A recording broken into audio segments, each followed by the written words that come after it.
What's up guys, it's Chris from TheCubicle, and today we'll be doing a review on the Yan 3.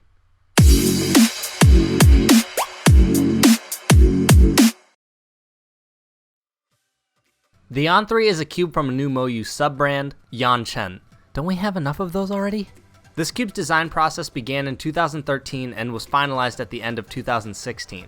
That means the Yan 3 was conceived the same year MoYu released its first 3x3, the Huanying, in April of 2013. During the making of this puzzle, the designer witnessed the rise of many of the big world record-setting cubes like the Weilong and Aolong, and he worked on his product during MoYu's big hardware boom.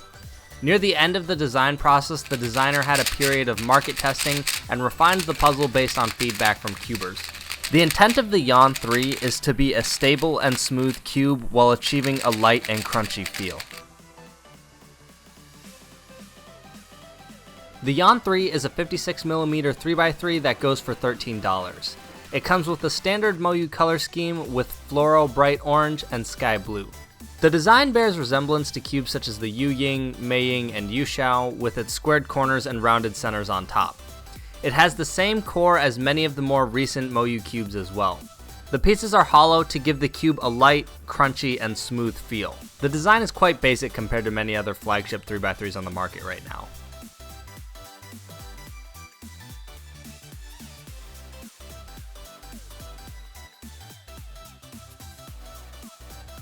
Corner cutting is similar to many other high-performance 3x3s on the market.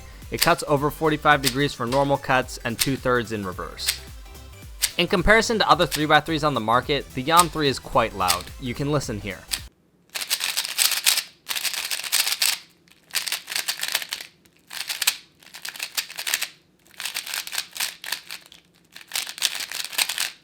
Now that we've talked about the basics of the cube, we'll move on to our opinions.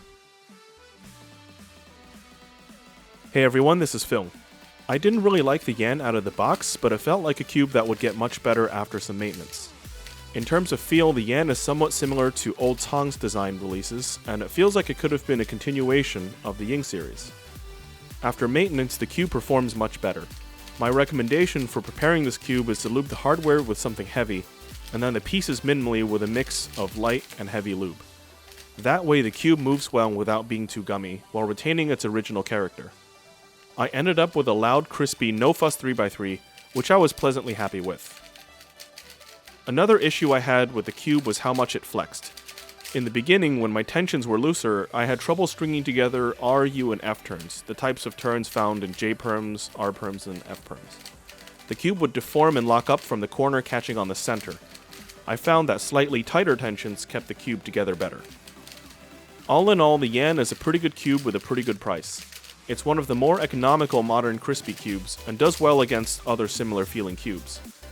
While I don't think this cube has any groundbreaking features functionally, it will certainly appeal a lot to cubers who prefer a lightweight, crispy solving experience. Hey, what's up guys, Rami here. When I first got the Yan 3, I really liked its speed and slight clickiness. But when I started doing solves, the cube just didn't flow well, and my times didn't turn out that great.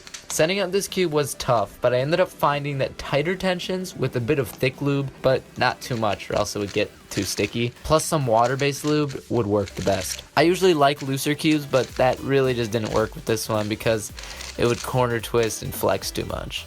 Anyways, after setting it up, the cube seemed pretty decent for my solves, and my favorite feature is the faint feedback that it gives when you turn. It's kind of like a GTS. However, it still doesn't work totally smoothly, especially when I'm in the cross or F2L stage. It's just a little bit loppy. Another thing is the cube seems to have a cheaper feeling plastic, which I'm not the biggest fan of. It seems just too thin for me, like Miley Cyrus, whereas my GTS is more like a Kim Kardashian. Oh, and as a side note, I got a magnetic Yan that I got to keep on looser tensions, and it actually turned out pretty nice. But it still isn't perfect for my turning style. Overall, this cube might be suitable for some people, but I don't see it becoming too many people's mains.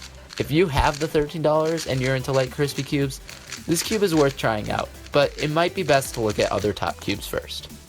Out of the box, I really didn't like the Yan 3. I actually thought it felt super cheap and poorly made, and I went straight to Facebook and I was like, this cube is not good. I don't understand why people like it.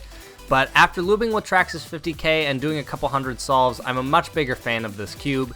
In that process, I've also experimented with using DNM37 inside of it, which helps speed the cube up a little bit. It went from a very dry, crunchy, locky cube to a much smoother, more stable, and pleasant feeling 3x3. I've always been a fan of cubes that have had the crunchy and crispy feel. Back in the day, I used a High on Memory, Li Ying, and Yu Ying, which all have similar characteristics. Personally, I don't think this cube is any better than any other cube on the market, like the Ganzare or Volk, but I do think that there are people who will definitely appreciate the feel of this cube. The Yan 3 is also priced pretty well at $13.